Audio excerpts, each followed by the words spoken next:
ನಮಸ್ಕಾರ. ನಾನು ಶರಣಪ್ಪ ಸಿದ್ದಪ್ಪ ಹಕ್ಕರಿಕೆ ಅಂತೇಳಿ ನವಲೂನ್ ತಾಲೂಕಿನವರು.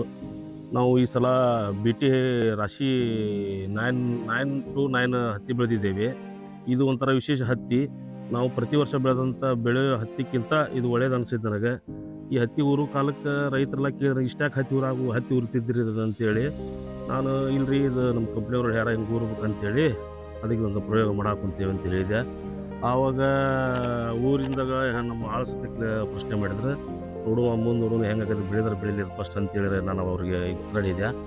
ಅದ ಕಾಲಕ್ಕೆ ಅದು ನನಗಿದು 1ನೇ ಮೇ 2ನೇ ಮೇ 3ನೇ ಮೇ ಚಲೋ ಬಂದೈತಿ. 2ನೇ ಮೇ ಹತ್ತಿ ಬಿಡಿಸೀನಿ, ಇನ್ನು 3ನೇ ಮೇ ಬಿಡ್ಸಕ್ಕೆ ಬಂದೈತಿ.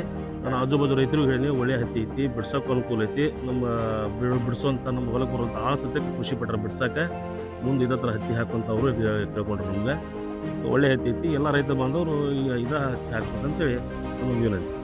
ಖರ್ಚಿಂದದೆಲ್ಲ ನೋಡಿದ್ರೆ ಖರ್ಚು ಕಡಿಮೆ ಬರುತ್ತೆ ಸರ್. ಇದು ಖರ್ಚು ನಾವು ನೋಡಿದ್ರೆ ನಾವು ಹೋಸಲ ಹತ್ತಿ ಹಾಕಿದ್ದು 8 ಸಲ ಎಣ್ಣೆ ಹೊಡೆದ್ವಿ ಸರ್. ಎಕರೆಗೆ 12 ಕ್ವಿಂಟಲ್ ಬೀಳಿಲ್ಲ, ಅದು 10 ಒಳಗೆ ಬಿತ್ತು. 3 ಎಕರೆ ಹಾಕಿ 8 ಎಣ್ಣೆ ಹೊಡೆದ್ರು ಲಾಸ್ಟ್ ಬಿಡ್ಸಕ್ಕೆ ನಮ್ಗೆ ಆಳಿಂದ ಭಾಳ ಕಿರಿಕೆ ಅಂತ ಆಳಿಂದ ಲೇಬರ್ಗೆ ಕೊಟ್ಟು ನಮ್ಮ ಹತ್ತಿ ರೊಕ್ಕ ನಂಗೆ ಏನು 1 ರೂಪಾಯಿ ಉಳಿಲ್ಲ, ಅಷ್ಟು ಲೇಬರ್ಗೆ ಕೊಟ್ಟೇನೆ ಸರ್. ನಿಮ್ಗೇನಂದ್ರೆ ಮೊದಲು ಬೀಜದ ಒಂದು ಸಮಸ್ಯೆ ಅನಿಸ್ತಾ? ಎಕರೆಗೆ 5 ಪ್ಯಾಕೆಟ್ ಊರಂದು ಸರ್, ಅದು ದೊಡ್ಡದು ಖರ್ಚು ಬರ್ತೈತಿ. 900 ಚಿಲ್ಲರ ಅಂದ್ರೆ ಅಮೌಂಟ್.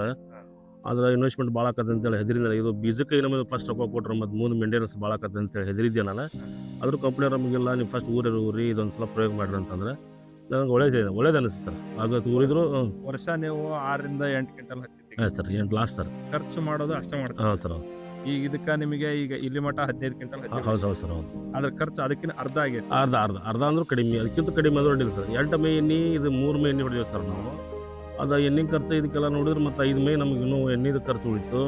ಆಮೇಲೆ ಲೇಬರ್ ಕಡಿಮೆ, ಅದಕ್ಕೆ 4 ಆಳು ಹೋಗೋಲ್ಲ, ಇದಕ್ಕೆ 2 ಆಳು ಹೋಗ್ತಾವೆ ಬಿಡ್ಸಕ್ಕೆ. ಲೇಬರ್ದು ಅನುಕೂಲ ಆಗೈತಿ. ಬಟ್ ಒಳ್ಳೆ ಥರ ಉಳಿತಾಯ ಜಾಸ್ತಿ ಅನ್ಸುತ್ತೆ ನಮ್ಮ ರೈತರಿಗೆ. ನಮಸ್ಕಾರ ಸರ್.